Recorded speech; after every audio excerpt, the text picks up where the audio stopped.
Oh. We are. Good evening, ladies and gentlemen, and welcome to the Grand Central Sports Hub. Happy opening day eve, Mr. Soriano and Diamond Dan. We're here. Happy Pesach too. Thank you. To you. Is it still going on? Like, I don't even know. I was going to ask you. Yeah, you guys haven't. You guys haven't killed God yet, so that's right. I don't right through. Usually know. Right through it. You know, last night I stumbled upon a tweet for we have the coolest ways to eat matzah this Passover, and it's like 12 recipes. Do you dip them in bourbon? Mozzarella sticks. Get it? Mozzarella sticks. Oh, hey. Let's getting a little edgy here, okay? Yeah. But tomorrow is a national holiday. If you didn't know, ladies and gentlemen, opening day is a national holiday. As of right now. I've it's declared. It's also Holy Thursday when Jesus accepted his fate. Speaking of matzah, he was eating matzah and thinking about all the Jews that were calling for his death. So right, well, his friends are conspiring behind his back. Oh my God! Some things never change. You're not kidding. Well, we've made it here. We are playing a baseball to discuss this evening because it's an exciting night. But before we do so, we'd be remiss. We'd be remiss if we do not discuss the last couple of days of the NCAA tournament and the Final Four predictions following what I feel like was not the best Elite Eight predictions. Daniel, I would say I went back and watched the show from last week. And, we all, the value play, obviously, the weekend courtesy of the Grand Central Sports Hub was Oregon State, which did cover down, going from 16 to 8. And then the elite, look, nobody could have predicted the run that UCLA went on. I did, Houston, the line was tough to bet, but I think we did say go with the Cougs. And now they're into the Final Four. Obviously, with Illinois out of the way in that bracket, it made it useful for them. I mean, Baylor is just good, and Gonzaga. I mean, USC barely. That wasn't even fun to watch. I mean, Gonzaga just murdered UC. I don't know if they. Matt or Mr. Soriano, you could tell us did Gonzaga cover yesterday? I don't even know what the spread was. I think the spread at halftime was close to 20 points. Yeah, in-game spread was 20. Before game, 13, 12. I took the day off from betting while I could still afford my living quarters, so I didn't even look. I mean, the end of the last night, UCLA. I mean, goodness gracious, Dan. I mean, the irony there is that we 2 weeks ago, I guess, Thursday, we had the show on the night of the play-in game, and my prediction was that MSU was going to go as an 11 seed through and play Michigan in the Elite Eight. And it was sort of ironic that the team that beat them soundly in the play-in game then went to the Final Four. I in full disclosure, sheet of integrity, I had Michigan State losing to Michigan in the final round, and I also thought that Florida State was going to beat Michigan based on some of their previous, examples. But Michigan took Florida State and bundled them up and hit 70-something%. So that was that was pretty entertaining. And I mean, when you go back, what was the game? There was a game that we were on, Oregon, right? It was Oregon shot. And Mr. Soriano can be pissed all he wants because he didn't take the points, but Oregon shot like 32% from the field. I mean, that is just unheard of. Didn't you tell somebody? Maybe two people on this show told me that you can't pass up the money line.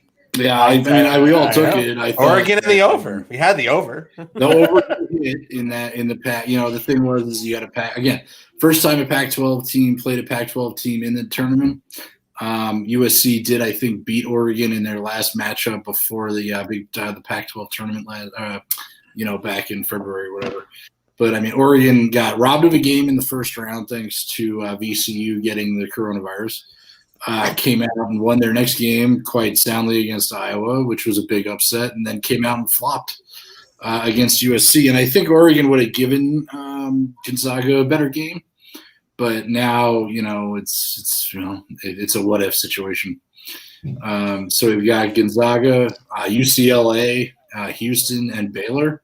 Are you excited for this? Yeah, I'm stoked. I mean, I don't really care for the players on UCLA, and I gave up at halftime last night. I don't know about you guys, but I just couldn't hang in for the second half. That game started way too late. Wow! Look at that line on Gonzaga. Holy shit! I mean, that what 1250. do you do? Well, let's do Houston. Let's do Baylor Houston first, then we'll get into that other situation there. Yeah, I mean, we're giving 5 to Houston. I gotta go with Baylor here. I think Baylor's the more complete team. I mean, Houston played well. They barely made it by who was in the it was in the Sweet 16. They won by 2 points or whatever, and what was it? Oral Roberts played Arkansas. That's what I'm thinking of. Right. Red team. They had us believing for a minute too. Yeah, but Baylor is Baylor is a complete team, and Maceo Teague, and when you're getting 22, 24 points off of your fourth guy on the floor, I'd probably take the over in this game with Baylor, probably winning by 8 or so. But then again, I'm selling Houston short, and everyone's done that so far. So I'd like to know what the percentage of people that had Houston in the Final Four is, because I guarantee you it's pretty low based on Illinois being in that draw. You know what? That's a good question. Let me check my So bracket. one of my brackets, Dan, one of my brackets is ranked 9th right now, which I'm pretty impressive considering I only have 2 of the Final 4. I have Gonzaga and Baylor. So so does everybody. That's pretty much it. Like, we're all at the point where we've maxed out on points, I think. I'm not sure how many. You've maxed out on competing against other people in your bracket, right? Because you guarantee most people had either Michigan or who was it? And I guess it was Florida State was the 2 in that bracket. I don't have it in front of me, so everybody had Gonzaga because it was a given. Baylor, and then Illinois, and Illinois was out in the first round. I mean, maybe some, alumni had. I just want to. Did you say UCLA or Houston in the Final Four? Houston. Okay, so just to show this here, you had it. You can see this. So this is M. Soriano, right? Okay, so I had my Final Four was Gonzaga, Michigan, Baylor, and Houston. Houston, yeah, it's a good pick. Wow. So the only one I had wrong was Michigan, and that almost happened. And I think where I can go well in this bracket, this particular bracket, is I have Baylor to beat Gonzaga. So I mean, that's what it's going to come down to is the who do you have to win? The other thing is I'm not counting the Cougars out of this game. And 5 points shows a lot of respect for them against Baylor, as opposed to with UCLA getting fucked by 14 points here. I would go out of my way here and say I'd go with the 14. I wouldn't take the money line UCLA. I'd give them the points, take the over in that game because Gonzaga could score 90 points in that game. And then I'd go over on the Baylor-Houston game just because they're 2 very offensive teams that can shoot. But I'd go, oh boy, that's 5 points is tough. I'd still go probably with the Bears there. And as but if we talked about it 2 weeks ago too, is that had we taken Texas as the state from the championship state, I wonder what California was getting. Wouldn't that be interesting with UCLA? Because I don't know what other California team would have been even in the mix. Yeah, Ryan team, not team. So you're going Baylor. I mean, I don't have 11 isn't team yet. So Michigan did get fucked by an 11, but that was so did everybody else in that bracket. I don't have a feeling on this game whatsoever. I think we need to be careful with Houston, and that's why I'd be wary of the spread. That's all I'm saying on that one. So maybe I take Baylor money line and the over, if anything. Yeah, I mean, I'm just looking at some stats from the Oregon State game. Which means take which means since I've mushed it, take Houston in the money line and the under. I mean, Houston is a wild card. I don't think they've been getting respect in the tournament to begin with. Everyone's like, well, whatever. And I mean, they're going to the Final Four. Like they outplayed that. That was a tough bracket. When you think about the teams that they had to go through to get there. So, I mean, they beat a hot Syracuse team, right? I'm just looking through here, and I mean, they beat Rutgers, who was a hot pick. I mean, they had their first round was against Cleveland State, which was, whatever. I mean, they beat Oregon State, Syracuse, Rutgers. Now they kind of Baylor ain't gonna be easy. But, you know what, Casey? Don't bite on my news. I already scooped that I had fucking Houston in there, so you're late to the party on that one. Ryan likes Baylor a lot. I wanted to. But Illinois was just too. I mean, should have known. I mean, this is what happens when. Again, I told my wife, I was like, you couldn't pay me to sit down and watch Oregon State play Houston in January, right? And now on a fucking Tuesday during the tournament, I'm like, I gotta be at home and watch this game. Right, and that goes for all of those games. They were appointment television. So we go to the other matchup: Gonzaga giving 14 to UCLA. I just please don't comment. Please don't make predictions on this game, please. Please. I'm taking UCLA plus 14. Okay. I think that's. I'm very grateful. I'm absolutely taking UCLA plus 14. They are not fucking around. Okay, and as much as I hate that Juzang kid, he's a one-man wrecking crew. What's his name? Johnny Juzang. And he's got the hair, and I mean, just backing up to Houston again. I mean, I wanted to, touch on. I think this is like, this is also a, we talked at the outset of the tournament about how the tournament's really about coaches, right? And I mean, this is the ultimate renewal story for Kelvin Sampson. And I mean, after the bad experience he had, in Indiana, and then he left a good Oklahoma job, to go to Indiana and totally fuck the dog there, and then went to Houston and he's rebuilt that team, and now he's wearing a Final Four hat, waiting to play, number one seed on Saturday in prime time. So I mean, I think there's a storyline there which may affect this game. I mean, I think Houston had a hard time with some of these teams, more so than Gonzaga did with their easy ass bracket. But 2 touchdowns is a lot for that game. Oof, yeah, I just don't see UCLA folding, right? No, but I think the overs are in play in both of these games because, like I said, Gonzaga can score 90 points, and so could Baylor, so could Houston. And fuck knows what UCLA could do. I mean, put a $5 on the UCLA money line too while you're at it.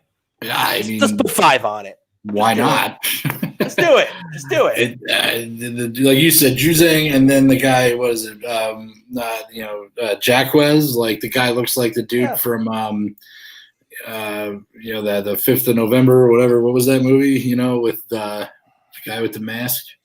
Does I have no idea what you're talking about. The guy was like not a Q, but no, I'll think of it. Whatever. I'm gone. It seems like everyone's on board the Cronin storyline. They like him. I guess he's a well-liked coach. Twitter seemed to be electric over it last night. I don't know. I think we're ready for one more. It's going to be close. I don't think it's going to be an upset. I don't think UCLA is going to win, but I feel like it's going to be a close game. I don't think they're not. I don't think they're folding. I just don't see it.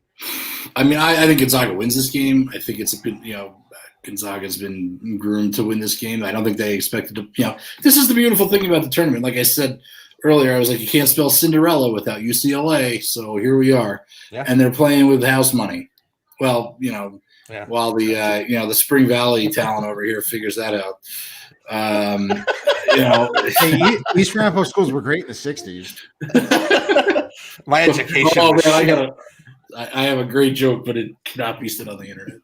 So I don't know, man. Hi, Thomas. Good evening. Hey, Tommy. Getting ready for the Masters time. We got, hi friends. I'd like to know. I think that also I'd like to make a comment about Jim Nantz real quick, and that I think he's sneaky fat.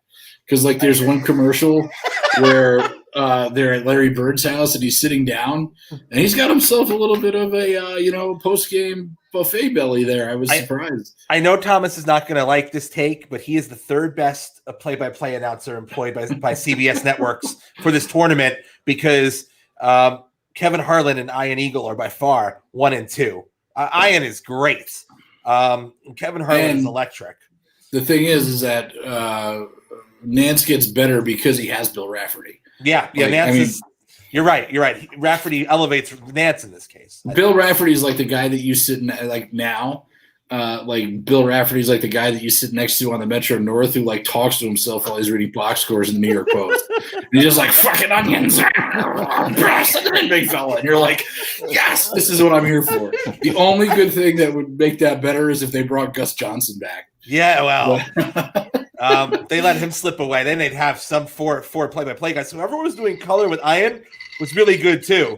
And I'm actually not sure who it was, but he was outstanding. Yeah, I don't understand what Wally Zerbiak was doing in the studio. I also don't really understand why CBS needs 2 studios. They have a New York studio and the At the Half studio down in Atlanta.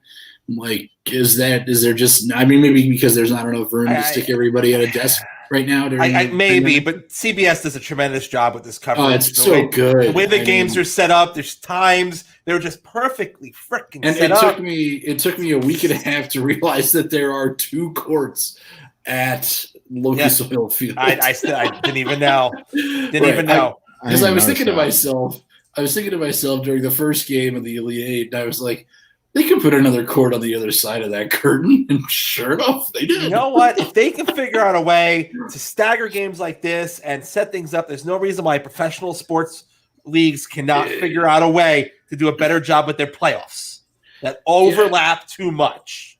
The thing is that I would appreciate, if they didn't start games at 10 o'clock on a Tuesday.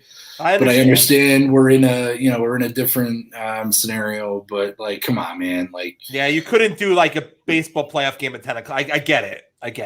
And it's I get that you're putting Oregon or USC or Oregon State in the late slot for the West Coast audience, but there are other people in America who have cell phones who can wager on these things and want to watch them. And I guarantee you that the majority, well, maybe not this year with the success of the Pac-12, but up until now, I would say that the majority of viewers on the March Madness tournament come from the Central Time Zone and East. Yeah. So because if you're talking about Big Ten, SEC, but you just can't start games at 10 o'clock on a work day. I'm sorry, or a school day. It's just not. And you want kids are into it. It's funny when the commentators would be like, "Welcome to the NCAA men's basketball tournament," and Andrew would go around and be like, "No, it's called March Madness." I'm like, see, I'm the marketing. I'm raising them right. What's interesting too is that they've embraced it though, right? How many years ago was it? 2 or 3 years ago when the center court went to the March Madness logo, I was like, fuck. But they might as well. The NCAA obviously is really good at owning things, properties and players. And not paying for them. Players, right. Exactly. So, I get it, but, I think you're reminded and this year having to do it at Butler and having to do it in Indianapolis, sort of very close. I don't think that's going to be a model for the future because that's part of what makes it a money generating event, right? If the if the first and second rounds had been in Albany, Knoxville, Salt Lake City, and say, Sacramento, they would have pulled people in. And then when I think the regional last year was supposed to be in Albany, and I was like, oh, interesting, because I had been to a first or second round in DC. And it really, you're watching Baylor or Xavier play Stonehill College, and you're like, but those regionals are where it's at. And if you get a day night, it's like the Big East tournament. I think you're gonna have to make that a thing. But I'm not romanticizing this tournament, but it's fucking great to have it back. And they did a great job making it happen. So let's enjoy our Saturday. Dan needs a refill. I do. And then we'll talk about it next week. So before we transition, what were the final determinations here we go that we're going with? Can you put those back up on the board? Oh, can I? I don't know. Yeah. And you know what's great is that you have the Final Four this weekend, Saturday, and then Easter Sunday, final on Monday, and then the Master starts on Thursday. It's like, give me more. Jim Nance is like his head's about to explode, and so is mine. And that means that summer is almost here. All right. So I personally am going UCLA in the over and Baylor in the over. Matthew? I am going to go Baylor in the over and Gonzaga and the over. Oof. Well, Gonzaga, you're taking the wow. You can't do the money line for Gonzaga. You'll lose money. Those 14 points, man. It's just so many. I don't know. Well, you won't lose money on that. You're just having to put up more money than you'd make. True. See, Capello is saying that Houston is a lock, and that's the best picture of any commenter we've had. It's accurate. I'll take Baylor given 5 and the over, and UCLA plus 14 in the over. So last week we talked about how the Oregon State, had put their, that whatever the disrespectful line was, in their locker room, and I think that applies to UCLA here. Yep. I mean, 14 points is, and the thing is that 14 points you're getting $7. You're getting $7 on your 100. So, I mean, it's almost like Vegas is telling you this is too high. Yeah, we can't even get to 110. Come on. It'll be interesting to see if the line shifts at all before Saturday. I'm sure that line is going to go plummeting through the floor. I don't think it gets below 11.5, 12. I agree. I'm just saying, like 3 points is a big swing. Yeah, and I would think about it. Gonzaga has won 27 consecutive games by double digits and 29 of their last 30 by 10 or more points. There's a big gap between 10 and 4, man. 10 and 14. Okay, come on. All right, now Pete. Oh, come on. Pete's about four old fashions deep this evening. I like the Houston play, though. I mean, I feel like UCLA completely disrespected. I think they were probably. I don't think they were ever a favorite in this tournament. Obviously, as the 11 seed playing, and Houston, they got there. It was a rocky road, but I think Baylor. I don't know. Maybe I'll switch. I don't know. That's a tough call. Baylor's good. I listen. I know it's a stretch. I still say Gonzaga wins the tournament. Pete, you're crazy if you think Houston's going to beat them in the finals. And I have to keep pulling for Baylor because they're my bracket winner in that bracket. Listen, I don't give a shit who you pull for because you're a fucking jinx. Pull for anybody but fucking Gonzaga. Because I have $100 on Gonzaga. I've got Baylor to win the whole thing in my bracket. I've got $100 on Gonzaga to win the tournament. I think they're like plus 450. There you go. I bet that before the tournament started. That's a smart pick. Like you can't argue against it. Please bet. Pick. I'll keep pulling for Baylor, and I'm taking. I'm taking plus 14 UCLA. I'm taking the plus 14 UCLA, but I'm putting a $5 on the money line because why the hell not? Sure. Right, a plus 700. That's. Is that free play that you're betting though? I have none. I have none of those right now. Okay. None of those. You should be betting during Passover anyway. Oh, before we transition to baseball, real quick, there was a question from Eric. Who did? Wait. Put up Pete's comment. I got Pats. Yeah, who'd they lose the last game of the year to? By the way, you're always fucking ragging on Eli. Just don't forget that. Okay. So before we transition to baseball, Eric wanted us to think about that real quick. I didn't know Tiger was doing an interview. I don't know. I think Painkillers is the leader in the clubhouse. I mean, there's some compelling evidence that he was going at a high rate of speed, and I don't. Maybe he was sending a picture of some sort, while he was driving, and then ended up over the road. Okay, you fill in the blanks there. Yeah, Pete, I would. Can we just jump? I'd like to agree with Pete, but the NFL didn't when they gave Eli 2 MVPs. Right.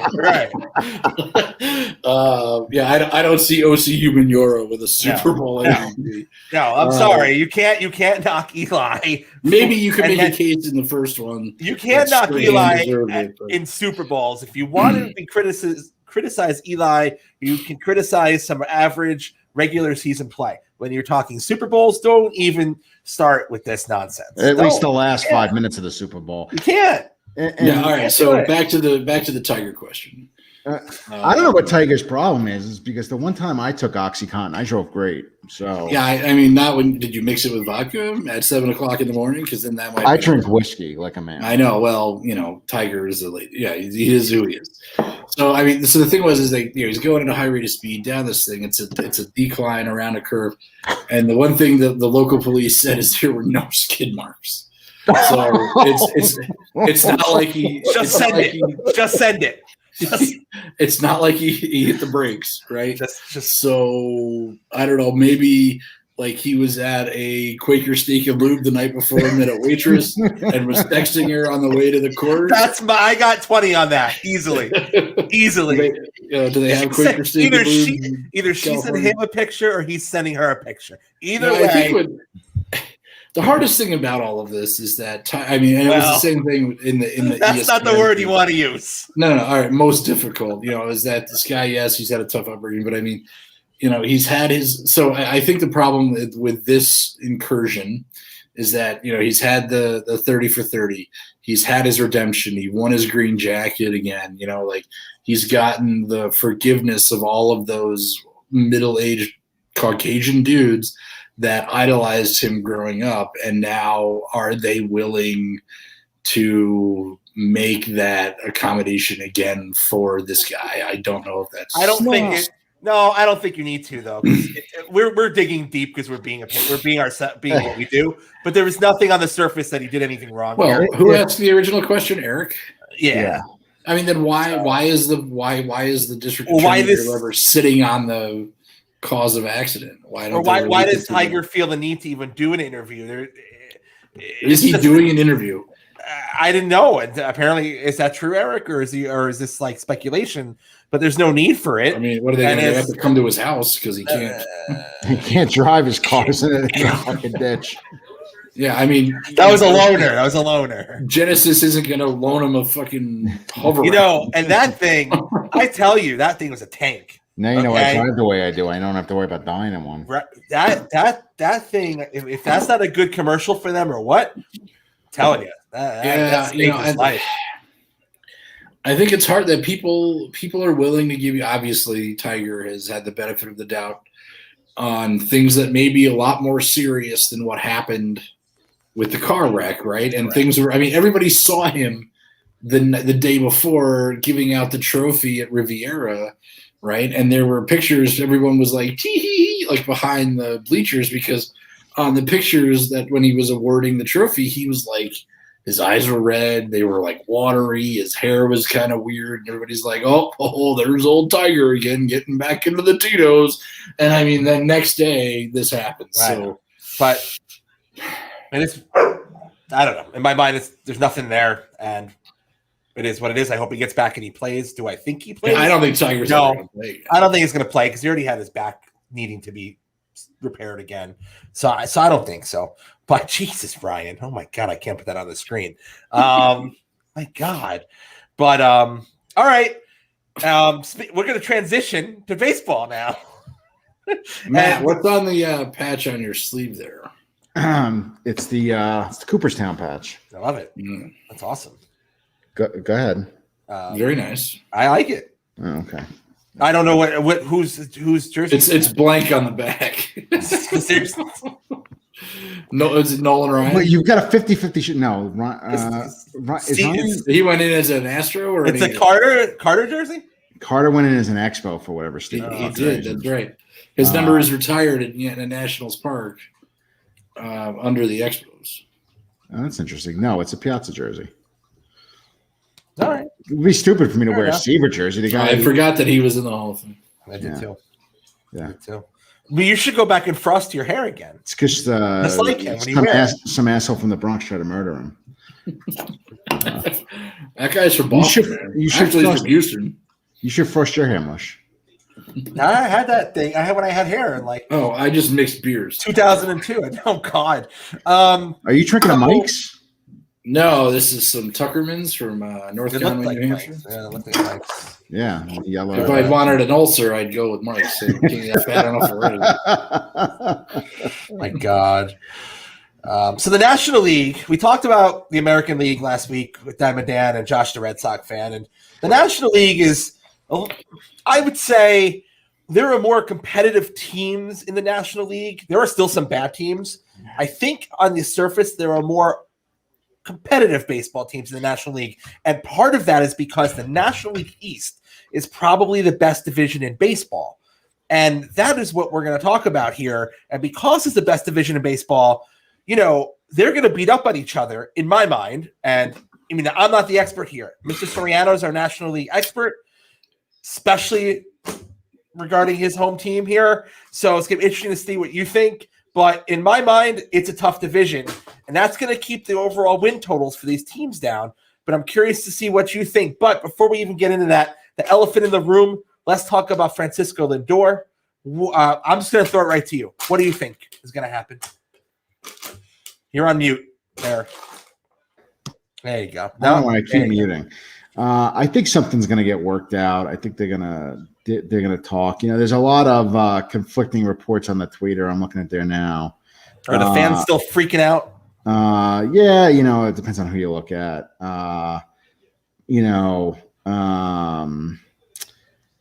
Anthony DiComo is saying that things could change, with one phone call that was like 45 minutes ago. One more chicken parm, maybe a better one. Yeah, maybe they take him to an actual Italian restaurant and not like to Parkside in Corona instead of whatever fucking place. Well, the problem was they took him to Italian in Florida. Just go get fish.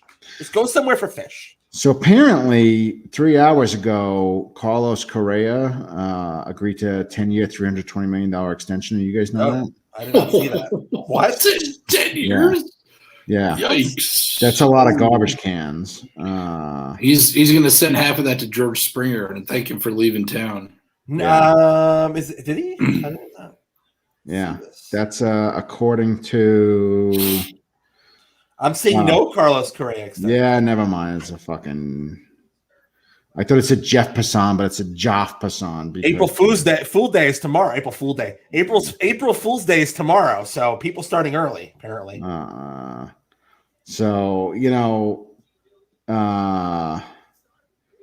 There's somebody really did a really good job of faking the New York Post sports banner, but it's New Porch Sports.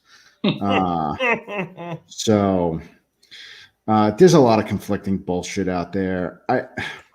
I think the Mets will get it done. I think they'll probably split the difference with the guy because, Wilpon may be gone, but that's just the way it is.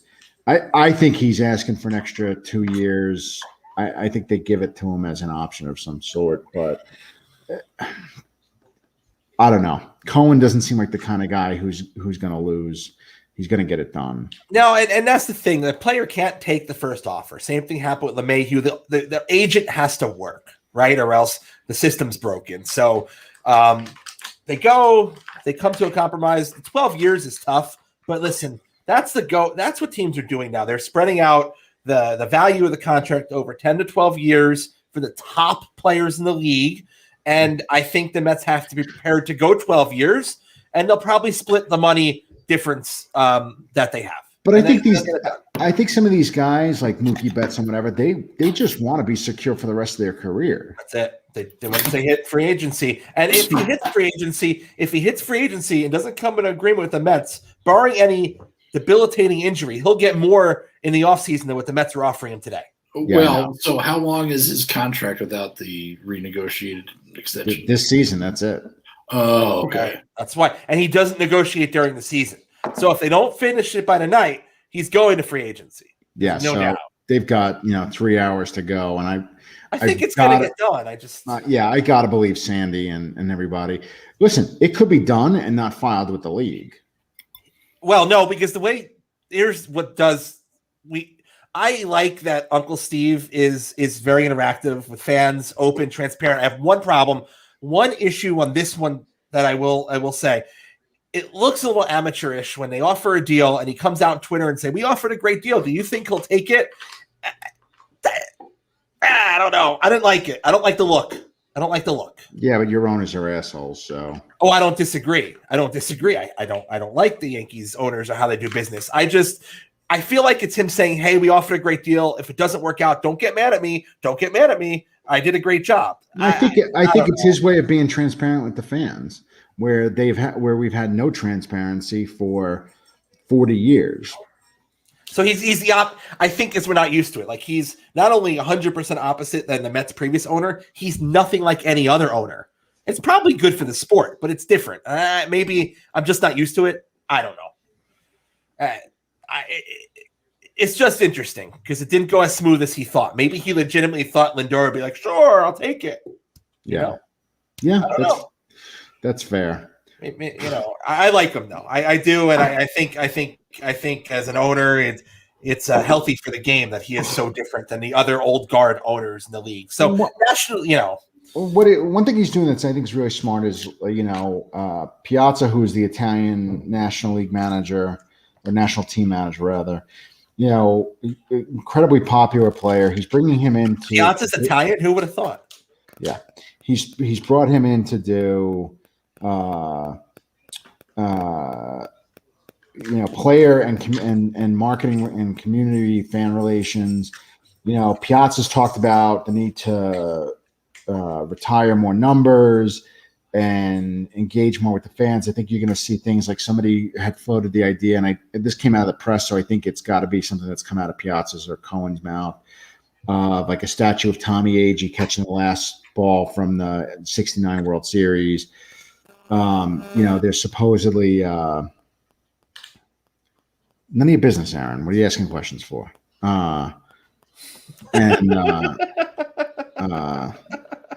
You and I already got conflicts going on. So I think having somebody like that, Piazza was the bridge between, the '86 team and then, kind of into the next generation of mediocre, not shitty teams in the late 2000s. Wright apparently is going to be coming out of whatever fucking hiding he's been in. I think that's really important. The Mets have not done a great job. The only other player besides Mike Piazza to have his number retired was Tom Seaver. You think about that. The other two are managers. No, they haven't done a great job at all with honoring their past, and there is a past with the Mets that deserves to be honored. So. There is. I mean, it's a damn shame that Gary Carter never got honored, and Keith Hernandez is very meaningful to the team. He really added a lot of legitimacy to that '85 team when he came on board. So I think it's really great that they brought on, essentially, the next most successful player after Tom Seaver onto the team. You got to get Strawberry and Gooden out there too. Good luck.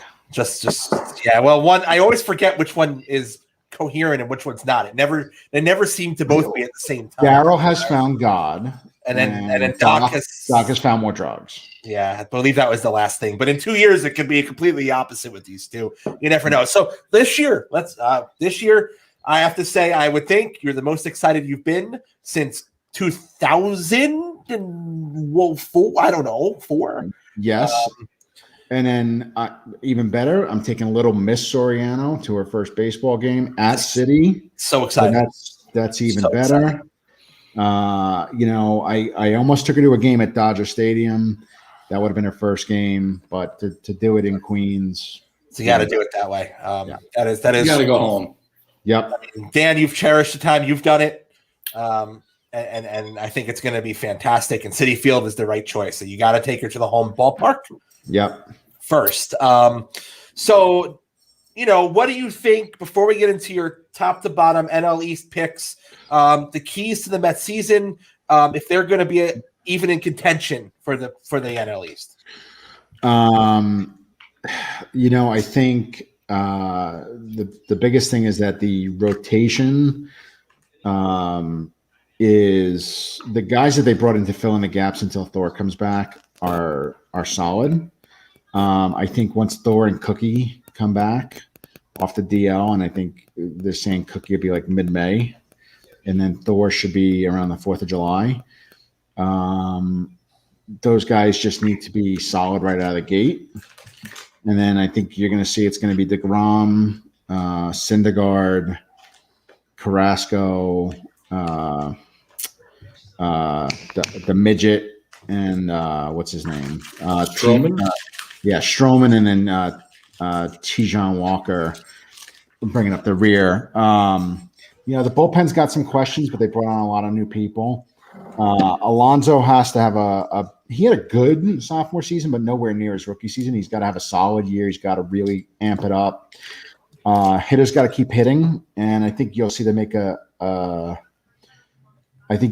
decent trade somewhere midseason after Thor comes back.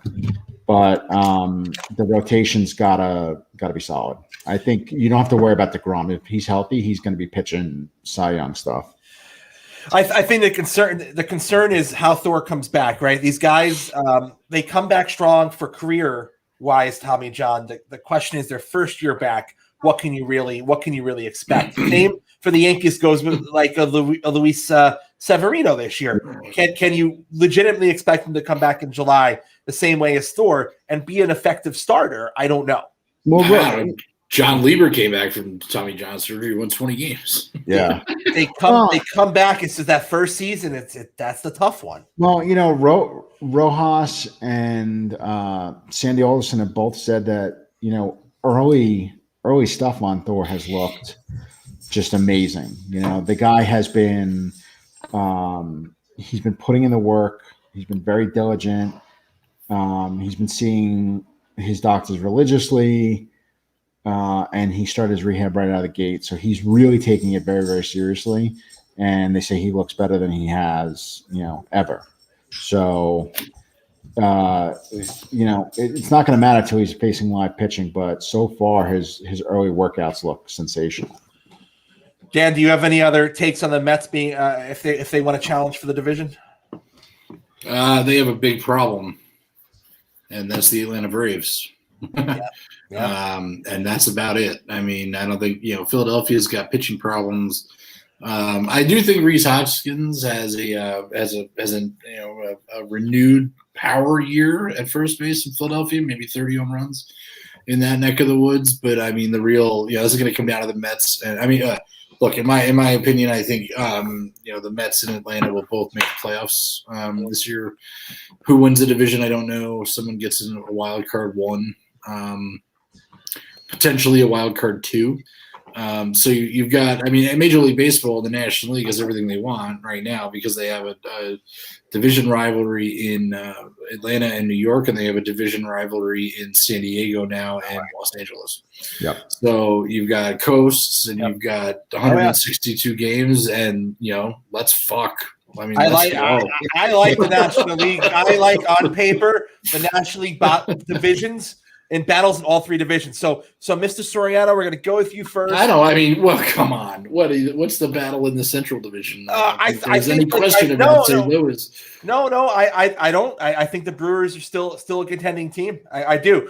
I don't think St. Louis is a rounded any kind of powerhouse whatsoever. Pitching is still a question. Depth. I think the Brewers still have solid ball club there, but. We'll predict that one in a moment. NL East, Matt, go first. Why don't we go west to east? Oh, you want to go west to east? We can. Well, we're not doing. Just pick. For the West and Central, we're just doing division winners. So just give me. Give me what you think. We know the West is going to come down to 2 teams: the Dodgers or the Padres. I'm going to say the Padres with 100 wins. I would agree. I think it's down to pitching. and there's no guarantee that Kershaw pitches the entire season. Yeah. Or what's his face? I'm blanking on those number 2, and he's got a weird fucking name. But anyway, I mean, Gorvera, whatever the fuck. No, it starts with a B or something. I don't know. I'm looking up fucking horse race. One thing to keep in mind about Kershaw is how many years have the Dodgers made the playoffs now and gone deep into it? 3 out of the last 4 years they've been in the World Series. Mm-hmm. That's a lot of wear and tear on his arm, even though last year he got a bit of a break. I get it. Well, I mean, they played a 60 whatever game season. I agree with you. The Padres are going to win 100 games. Here's the problem. The Dodgers are going to win 110 because they're the best team in baseball still. And they're going to win the division. That's the problem. I love the Padres. I love them. But the Dodgers are still the best team in baseball. And it's not even close. And they're going to win 110 games. I think they regress. I don't think so. I mean, I'm not saying they regress, but I think that they went. Yeah, I mean, the Padres went out and got Blake Snell, right? I mean, they went out and got position player. I think they're ready, and they want to fuck with the Dodgers. It's going to take over 100 games to win that division.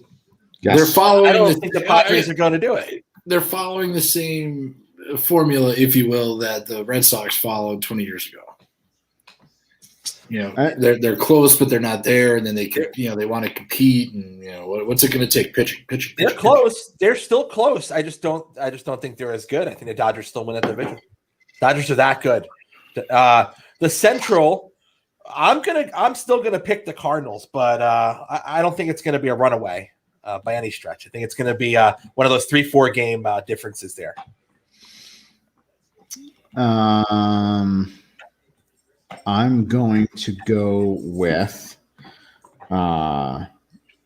go with the Brewers because I think it's going to be very close in a very weak division, and they've got a really good bullpen, and I think in a shitty division, it's going to come down to that. No one else in the division wants to compete. The Pirates are pathetic. There's no pitching. The Reds gave up. The Reds were so close to being a contending team, and they were like, "Oh, screw it." So why they haven't traded Luis Castillo yet? I don't know. Why you might as well. Well, the Pirates may not win 50 games. No. And the Cubs are going to just continue to free fall. Padres, yeah, I agree with that, Ron. Yeah. The Cubs are a sad case for a major market team. What the hell happened? What happened? Well, they kept Chris Bryant and nobody else. This is where Aaron is going to be sad. I mean, they can't compete for more than 3 years. What have you done? Yeah. It's a circus act there. So that's the Central's not very exciting, unlike the NL East. So let's go top to bottom, Matt. Go first to last and give me your win totals for each team in the NL East. So I think the Braves are going to be first place. As much as I want to pick the Metropolitans, I think they'll probably be somewhere over under around 92 games. But I think the Mets will be close. I think they'll be at 90. I think they're a 90-win team. I think they have the potential. I think it will be very close. I would not be surprised if the Mets won the division. But right now I'm calling them a wild card team. And how many wins? 90 isn't the over under. So you're saying the Braves are going to win the division? Braves will win the division with about 92. Okay. But I think it will come down to the last week of the season. I think that's fair. I think that's really objective. I mean, the over under. Oh, I'm sorry. I'm looking at the Mets. No, God. Mets over under is 91. Yeah, 90. I got 90 and a half on DraftKings last week. What do you got for Atlanta? 91 and a half. Yeah. So they're neck and neck. You hit it on the nail too. Like you nailed that. Then I would say I would put the Nationals probably about 85 wins. They're over under is 84 and a half. So you hit that too.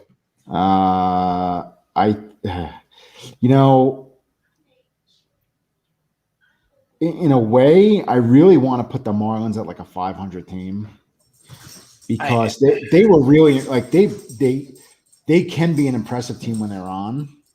They've got some really good young players. But I would say I would put Philly probably at 500, and Joe Girardi gets fired around 4th of July. Ooh, that's the first 5. That's a hot take. Actually, well, I have a question then in a minute. But I'll add another hot take. Your NL Rookie of the Year is going to be Jazz Chisholm out of what is it? Second, he's a shortstop, right? He made the team in Miami. He will be the NL Rookie of the Year. And Miami's a fun case. This division's too good. They can't compete. They're not even going to be a 500 team because this division's too good. They're stuck in. If they were in the NL Central, they'd compete for the division win. Yeah, well, I mean, so would the Boulders. So, yeah, and thank you, Aaron. Darvish was the other pitcher I couldn't think of. Also, thank you, Derek Jeter, for taking that monstrosity out of center field in Miami. Because oh my god, for whatever it is, I don't know, 24 games a year, I won't have to stare at that fucking thing. I thought you were talking about the monstrosity left field that he brought to the Yankees. He doesn't even play in the field. What are you talking about? I'm okay with that. You know what? Here, over under Giancarlo Stanton hits 35 home runs this year. Actually, I made it 40. I was going to ask you it. I had it at 40. So I'm gonna say 27. What? Yeah, I mean, stop it. He might hit 227, but he's going to hit over 40 home runs. When Brett Gardner inevitably runs into the wall and loses his mind, he's going to have to play the field. Unless Jay Bruce sticks around and they can move him over there. But he's still got Talkman. Fucking Jay Bruce. Oh, and Frazier is going to be fine. So let's not. So wait a second. So let's back up. We're not even done with the NL East yet. How did we get on the Oh, all right. Marlins, 75 wins. No, it's funny and 71.5 is their over-under. I think I agree with you on all of this. I think the Braves win the division by like a game, and the Mets are one of the wild cards. So, I think you're going to see Mets and Padres as a wild card. And then you're going to say Mets and Dodgers, probably. I mean, it's either or at this point. Yeah. I mean, I think it's a given. This is obvious. There's no wild card coming out of the Central. No, the 5 teams are obvious. Yeah. I do think the Mets make it to the NLCS. Whether or not they get past that, I don't know. How about how many games Judge plays? Because you know he's going to get hurt. Who plays more? Who plays more, Stanton or Judge? Stanton, but I would have to say Stanton. He doesn't play the field. Right. But he only hits 20. He doesn't hit more than 27 home runs. I don't see that. That's all right. Mark it down. Mark it down. We have it recorded. If there's one thing he's going to do is hit home runs. I mean, you can say anything else you want to say. If there's one thing Stanton's going to do is hit home runs, and a lot of them, he's going to. It's going to be a 7-0 game when he does, or 0. Marked down. Yeah, I can't go on that. Both are under 85 games. Oh my God! Apparently, Casey, they do yoga now. They're doing yoga. That's at least another 10 games. That's because Judges had half of his ribs removed. Yeah. Never mind. Trent Reznor. Or no, Marilyn Manson. Oh, Marilyn Manson. Sanchez pass balls 15 over under. In the first week or what? That's the average. I went into the Baseball Reference and I looked at the average, and that's about what he's in a 162 game season. This is the great thing about Yankee fans and their self-loathing. Can't you just save that for the fucking Mets? Jesus Christ. Hey, I mean, the Yankees are a sure thing. I'm not saying there's a sure thing, but I mean, I think so. This is the same thing about the AL, about the NL. We're talking about the West and the East here, right? And the questions in the Central, and Houston's going to win the West. The Yankees are going to win the East. And so I guess the wild card there is the between the Twins and the White Sox, right? Yeah. And I think the other wild card team in the AL will be Toronto. I think they're ready to make that step up. And the Yankees are going to get a real good look at them over the next 3 days here to see if the hype right out of the gate is real. I mean, I know it's April and everything, but I mean, Toronto's in New York. But I mean, I would have to agree with Matt. I think the question comes down to who finishes ahead of who in the West. I do think the Braves win the division in the East, but the Mets are the wild card team. I mean, where are the Jays playing? Are they playing in Buffalo again? No, so this is the really interesting twist, right? Is that, or at least as of a week ago, their first 2 homestands are going to be held in Dunedin at their spring training facility in Florida, while they not only ramp up the stadium again in Buffalo, but it warms up a little bit. Because I can remember games when I was in college when they started at Fenway where it snowed here in Boston. So we were talking about this a couple weeks ago, where the where the Blue Jays, Toronto, will be starting their season. Their first 2 homestands are in Florida. Then they move to Buffalo, and then if the border does open later in the season, they will be playing in their home stadium in Toronto. So they would be the first team in history to play in 3 locations. Oh my God. That's going to test him. Casey, you're absolutely – that's not happening because the AL East is so bad outside of the top 2 teams. The Yankees could easily win 100 games. Casey, you already owe me enough. You don't want the Yankees won 100 games 2 years ago with half their team missing. Okay, so it's not even a question that the Yankees are going to beat up on the bad teams in the American League. So I'm gonna make a couple predictions about the AL East. One, that was last week's show.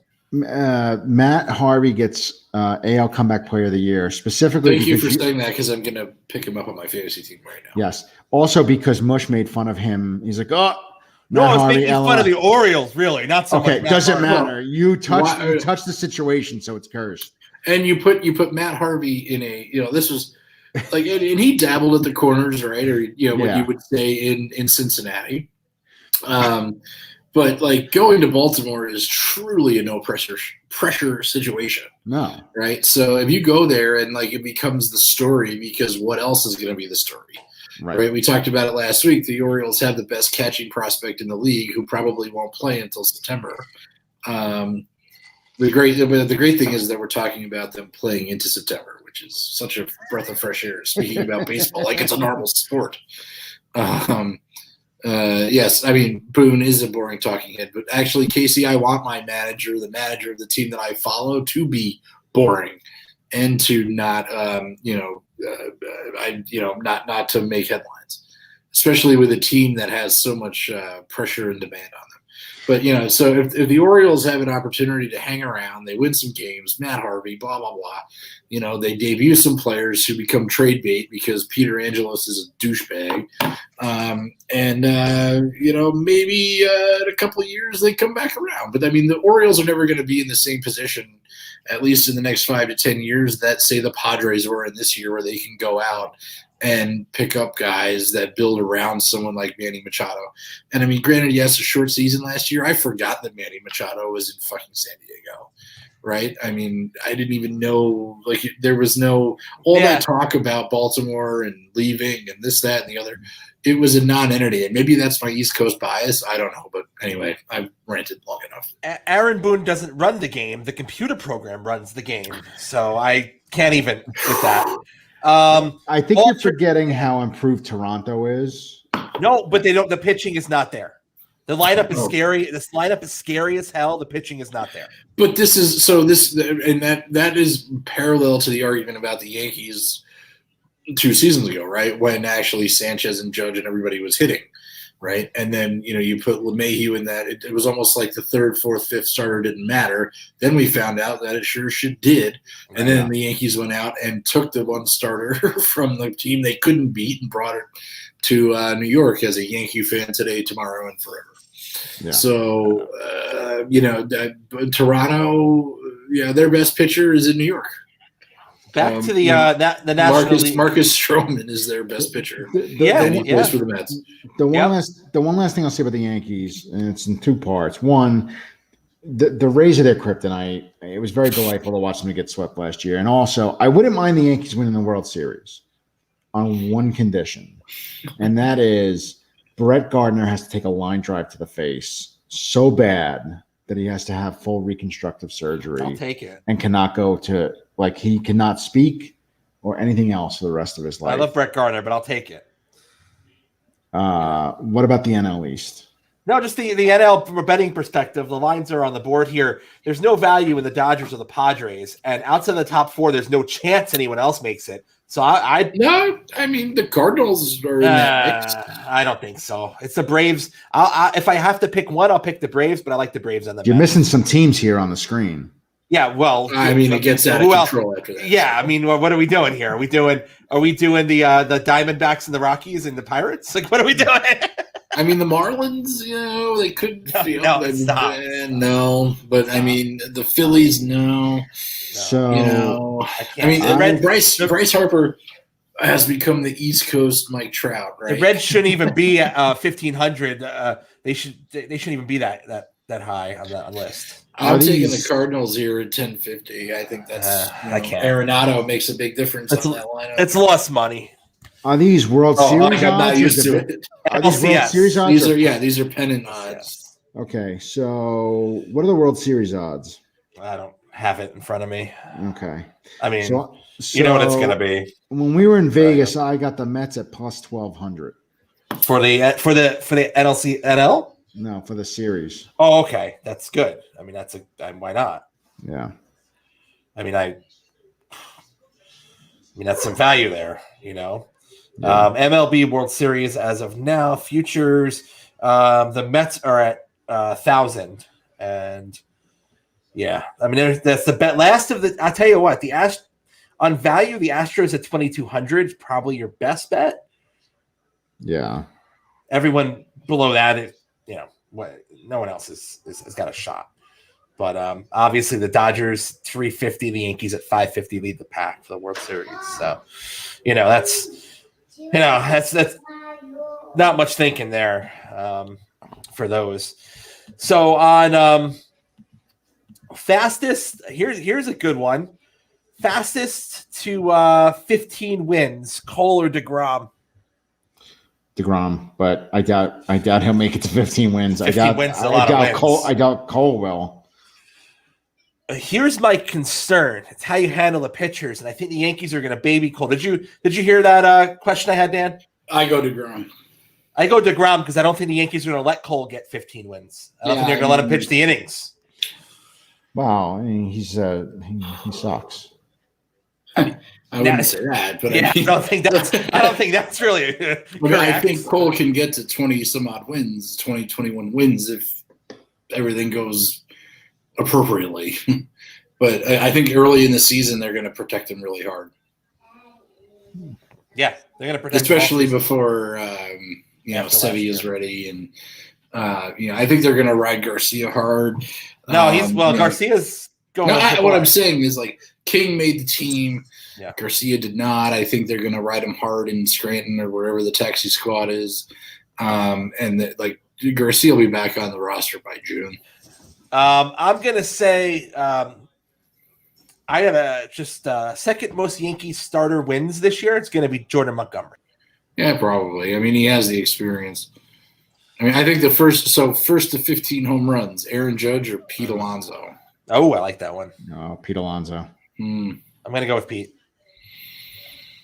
Yeah, I'd probably have to agree. I like that one. Too bad Cespedes DJ first to 15 RBIs, DJ LeMahieu or Francisco Lindor. DJ. You can get 15 RBIs. DJ's the best pure hitter in baseball. What the fuck? Oh, what is wrong with you? Dude? You were sucking Lindor's dick. I love Lindor. DJ is our Tony Gwynn. You know what? I said it and I don't regret it. Hit you in the head with this bottle. I said it and I don't regret it. It's an unfair question. I went to the opening weekend in Baltimore a couple years ago, and Chris Davis hit a grand slam walk-off and had 14 RBIs in 6 games, right? So, I mean, you could get 15 RBIs in a weekend if you get lucky. I think a lot will depend on, who are the Mets playing in their first. The Nats, and half of them have fucking HIV right now. Oh, yeah, that's right. You've got one case with 5 close contacts, so they're going to have to get – so that's going to be interesting depending on who it is. Carter Kaboom could start the season. That name, holy shit, the Buffalo Sabres are at 4-1. Well, I'm sorry, Carter. We talked about this last week, but Carter Kaboom, right, has been this sort of Todd Van Poppel. Van Poppel. like really oh my God, he's going to be amazing. Like That's Ryan great. Leaf, whatever. Oh. So what'll be interesting is if he does end up like getting called up from Norfolk or whatever and has to start the season. Yeah. He could make a case to stay on the big roster depending on how it all works out. Yeah. So, I mean, I think that this is going to be an interesting approach because, like we talked about this again last week, where the NFL had the benefit of starting late. So now Major League Baseball is starting a year into the pandemic plus, right? And now they're traveling outside of their division with a regular schedule, 162 games. How are they going to handle it when this type of shit happens? Do they expand the rosters? I mean, I don't even know if how many guys are vaccinated? Nobody's vaccinated. Well, I mean, They are. They won't tell us. They're right. Not going to say. I'm saying we don't know that. We know that 5 guys on the fucking Nationals aren't. Right. I mean, it's gonna be interesting. But the NHL, listen, everyone's gotten through it. I mean, NFL got through it. NHL's going through it. They've had their outbreaks here and there. Basketball's gotten through it. There's some weeks that are worse than others. There's no reason that baseball's not going to get through it going into the summer when the vaccine's available. Okay, there's going to be a couple rough weeks. They're going to get through it. But what I'm saying is okay, we're a day before the glorious, blessed event occurs when baseball season starts, and you have a 2-year removed defending World Series champion with a following who was letting fans into the stadium in DC. Have this problem now. What's gonna how are they gonna go about it, right? I mean, the NFL, they were like, whatever, just put him in send him home, and OTAs and practice can continue. So now, how will Major League Baseball confront this problem? Because the Nationals will not be the last team. Well, how they if the way they handled their COVID positive World Series champion after the championship game is any indication, they will not be handling it well. Okay. So Justin Turner has set the standard for the bar low for how Major League Baseball handles these things. Not well. Okay. He's a jerk off. Anyway, well, you're just mad he blossomed after he left the Mets. That's no, just like Nolan Ryan. Let's just be very clear on that one thing there. The guy could have all the records he wants. He didn't win another fucking ring after 1969. So that's true. Fair. That's fair. I mean, I'm excited for tomorrow. It's a glorious day. So I forgot to mention earlier. So you got opening day Thursday, a weekend series. Mm-hmm. Saturday, huge horse racing day, by the way. You have the Wood Memorial at Aqueduct. You have Arkansas, Santa Anita Stakes in California, and then the Bluegrass Stakes at Keeneland. Why didn't we have Matt's son on for the show? Yeah, where's my boy? He's busy, and he owed me money for the bracket. And I had to chase him down, but we'll get him. We'll get him later for the Derby. You break his knees. You broke his knees. I haven't even paid attention. I'm like, come on, man. I'm like, how fucking busy are you? Come on. But we've gone through a couple of races now. The Florida Derby was last weekend. The Fountain of Youth a couple weeks ago. So we're talking about Derby season. It's coming, and greatest honor. And again, Irad Ortiz is riding all the favorites. It's fucking unbelievable, and I cannot wait to get to Saratoga this summer because it's gonna be fucking awesome. It's coming. And anyway, so I mean the Derby. You got Saturday Derby. All these they're Saturday 2 grade 2s, 1 grade 3, or grade 1 rather, and then you got Final Four action Saturday, unbelievable. Sunday we celebrate our Lord's resurrection. Monday more baseball. Thursday the Masters. We celebrate car racing. We celebrate. we. I mean. It's like, I know the weather is finally warming here on the East Coast. I've run all the gas out of my snowblower. It's here we are. We survived. I think when people turn, like, they're not going to even believe it. Like, you're going to, like, baseball does indeed start tomorrow. Right. It's to have an actual season. Last season was just not thrilling or fun, and to have a game every night, 162 of them. And Andrew Cuomo, just like Moses, said, "Let my people go." And Wow. he's going to allow 10% of the stadium to be full. And I think, I was listening to MLB Tonight earlier on the way home from my day job. And, it was like, what's going to be different this year, aside, obviously, from, the shorter season? It'll be like, it's going to be nice to have people in the stands. Yeah. Right. And it'll be great to hear that one guy out in section fucking 203 just berating whoever the fuck plays right field for the Red Sox. You know what? Over under before the first fan is thrown out the second week of the season. That's the problem. You can't go to these games because they can find you a lot easier. Sir, settle down. Sir, settle down. It wasn't me. Give your rings back, like, Joe. Give your rings. I mean, come on. The most innocuous. I was 200 yards from the guy, and they're giving me shit. You didn't even use any colorful language. Give your rings back, Joe. Sir, settle down. Hey, Casey, some of us like that. You're outside of the cone of sterility at Yankee Stadium.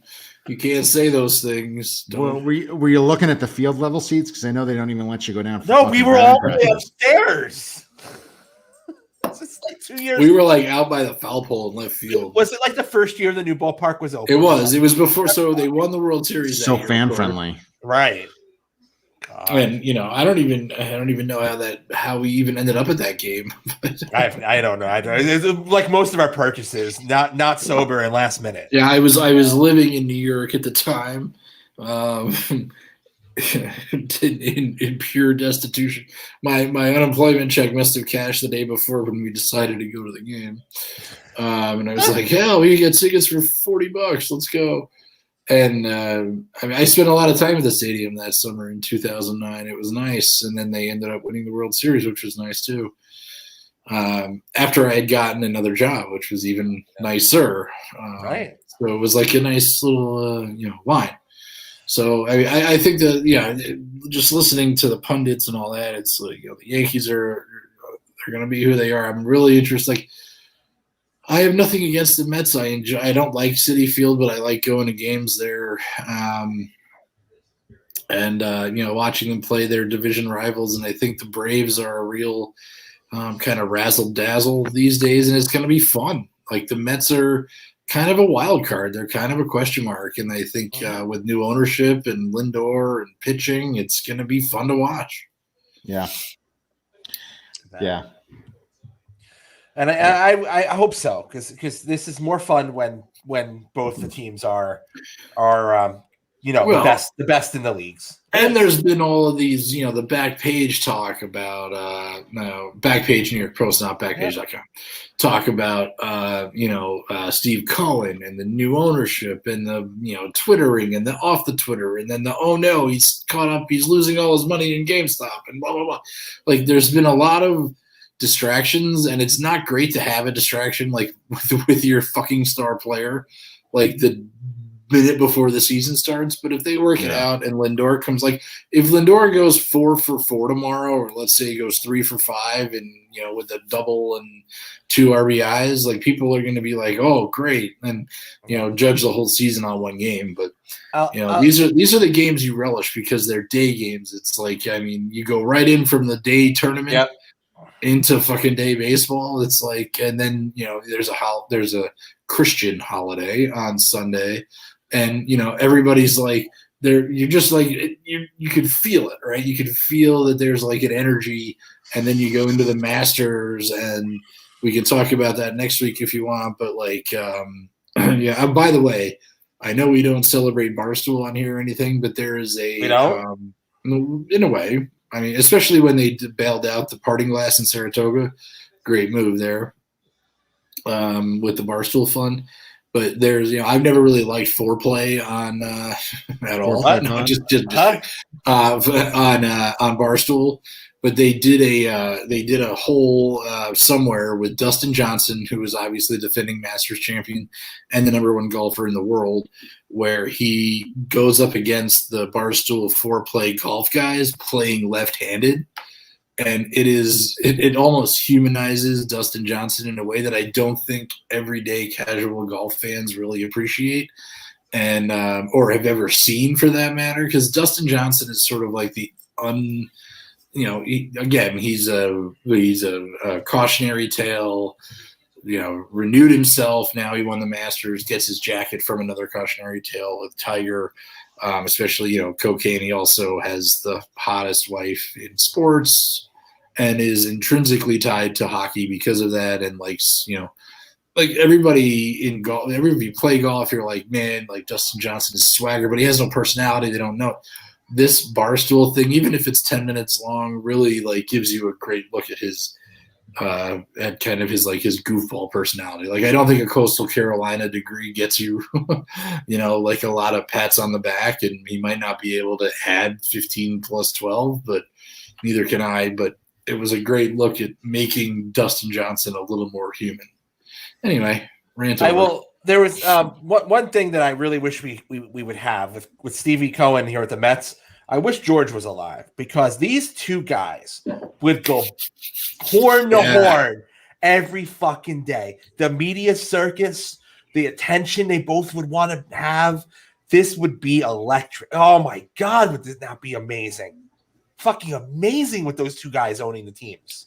Yeah. It's a shame the Yankees, it's a shame George's son is a pushover and doesn't even care to. I don't think he cares to own the team for real, but he's it sucks because we're missing out on something like that. My God. Well, we're missing out on a personality, right? I mean, over the last 10 years, the Yankees, since their 2009 win, right, their ownership has sort of blended into the wall. Yeah. And Hal is dead, right? One of them is, I don't know, whatever. Hank is dead. So Hal is still around, and Hal acts like he is. Right. So Hank died, and then, God rest his soul. And I don't think they're like reluctant owners, right? I don't know. I mean, do you think Jonathan, this will be what happened when Robert Kraft finally goes to federal prison? Do you think Jonathan Kraft is going to be able to own the team in the same way? Because this is the thing about offspring, right? Is they're not the same dynamic business owners and personalities that their parents were. Look at the Giants. Didn't George get indicted for some bullshit before we saint the guy?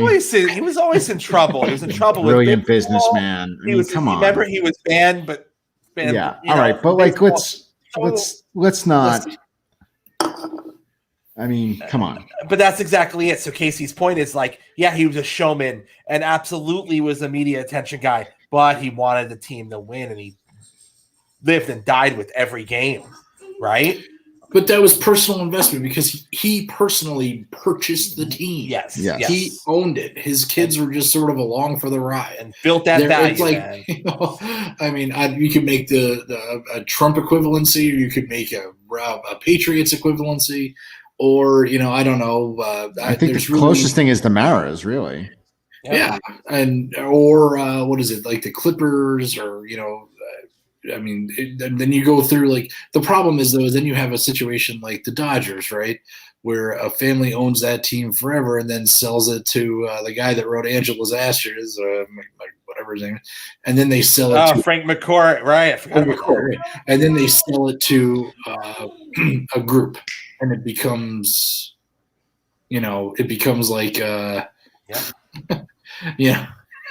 whatever. I don't want to know what's going on in Mass Police right now. Listen, I got my kid. All right. Oh, so, I'm sorry. I apologize. Yeah. But I thought it was. She's running out of attention span. So. Well, that's so. So am I. I apologize. It's my fault.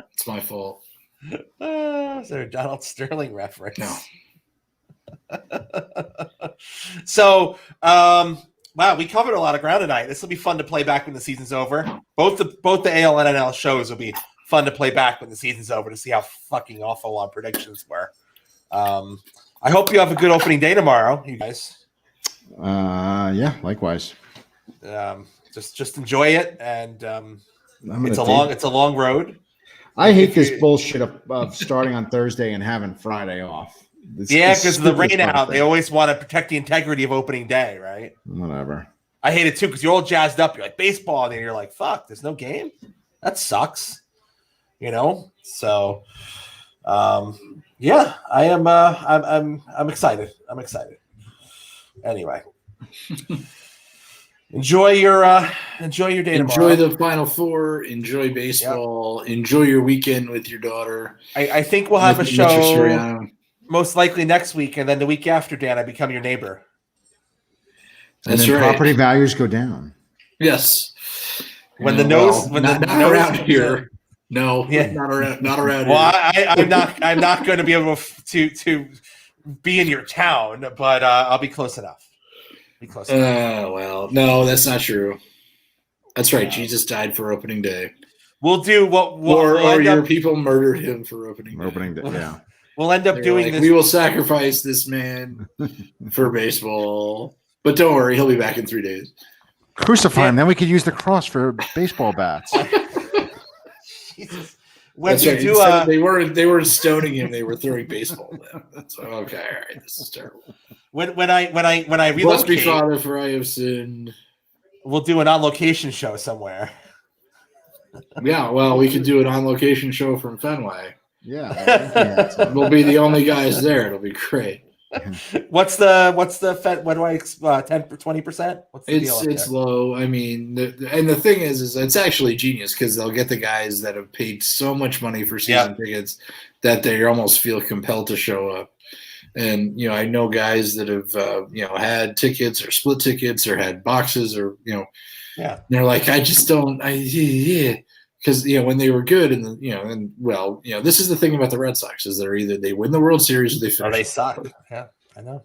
So then, what's unique about? I mean, I guess it's not really that unique in New England or the Northeast. Like the Mets draw on the entire island, right, and the Yankees draw up into Connecticut, but they have public transportation to get to the game, right? I mean, the Red Sox legit draw into Maine. I mean, granted, it's easy to get to Maine. Like I could be in Maine, southern Maine, in 40 minutes from my house here in northern Massachusetts. But going to a game, 80 whatever, how many ever 81 games a year is, it can pull on you. And then when the prices go up, it becomes a decision you have to make, right? So we'll see. Yeah. And also, I mean, Yankees say. Fucking Citi Field, they have a giant parking lot where Shea used to be. Where do you go? Like Fenway is so hard to get to. And I mean, granted, they make accommodations regarding parking for their season ticket holders and their box holders and their suite holders. But otherwise, like going to Fenway, I mean, for me, like if you work till 5 o'clock, like most people do when there's not a pandemic, it's a bitch. To get to Fenway, it's a bad location, and if you don't live in Boston and you're not on public transportation, you're fucked. Yeah. It's wicked hard. I'll tell you what, what you do in Maine, you go on the boat, you go on the down east, or you eat some lobster, or you drink some beers. That's it. But it's the same. It's the same approach that the Patriots took when Bob Kraft kept them here. Instead of moving them out, they're a regional team, right? The Red Sox and the Patriots their name is the New England Patriots, right? Like they maintain that regional breadth. Granted, people in Vermont don't really affiliate with that, but people in Maine sure shit do. Right. So, I mean, it's the same with the Red Sox. I'm not sure. I think now with the corporatization of the Red Sox that is starting to wane. But, I think you'd have a lot easier time convincing a guy in Riverhead to drive to a Citi Field than you would drive, someone in Portland, Maine driving to Fenway for the night. Yeah. I feel like we're running the New England Sports Hub. Well, you're about to. So. But what I'm saying, I mean, it's different because and especially now, I mean, you can get on the train from Rockland County, go to Tarrytown. You could be granted a little further to get to Citi Field, but you could be at Yankee Stadium in 25 minutes, right? Like, there you go on the Metro North, right? Without having to drive to the game. So then you buy your beer, get it in the car, get into the train, drive to the stadium, or rather take the train to the stadium, get stuck at Spite and Dival for fucking 35 minutes. Next stop, Spite and Dival. And there's always, something going on there because the turn's too tight. And then you end up at the stadium and you're like, oh, what am I going to do now? I mean, you know what? I'm going to fucking Billy's or I'm going to the dugout. So whatever. When City Field's, we should buy the fucking McFadden's location at City Field and turn it into some sort of like. Would fucking love to. That would be. And Meat Killer's gone too, right? I mean, what's going to happen over there? Nothing. Yeah, they need to get that fixed.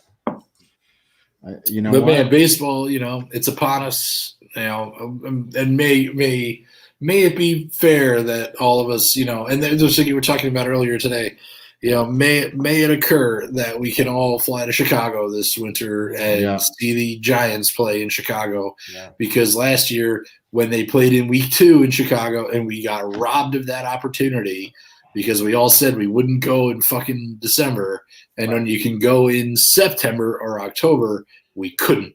So let's hope that all works out. If not, week 18 or 17, whatever it is this year, we're going to fucking Miami. Oh, I thought you were going to say Chicago because I'll fucking buy. I want to go to Chicago.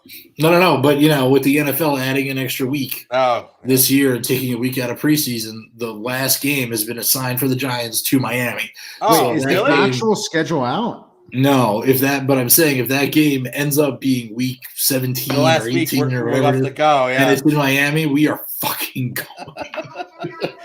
Not only because it's Florida, but because we deserve it. And if the Chicago game is in the first 4 weeks of the season, we're going. See you there, boys. Yes. Yeah, we can go to Miami, the site of the first super spreader.